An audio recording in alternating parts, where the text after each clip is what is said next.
it's Lisa here again from Active Domestics. I've been giving this bathroom a really thorough scrub today, and I just wanted to also mention in my other video how I demonstrated that I took this nozzle off and used that to rinse everything. I said if you can't do that, then you might use a bucket and rinse everything.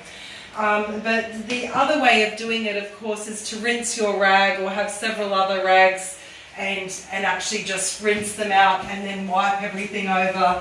And you might need to do that a couple of times in order to get the product off, because you do not want to leave product in the bathroom.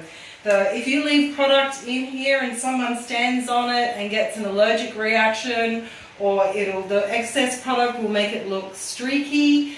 It's not good for the people's health when they come in and have a shower, and then the steam and the heat working together with the product. I mean, I'm only using natural products, but some people who are using bleach, that could actually be deadly if someone's using bleach and then someone comes in and has a shower, and that bleach smell and the fumes and the gases could be really bad for the person's health.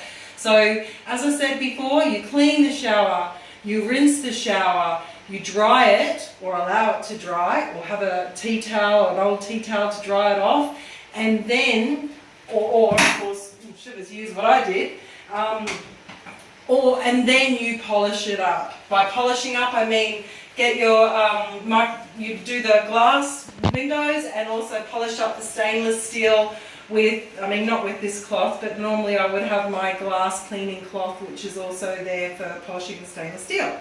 So anyway, that's it for me for now. See you next time.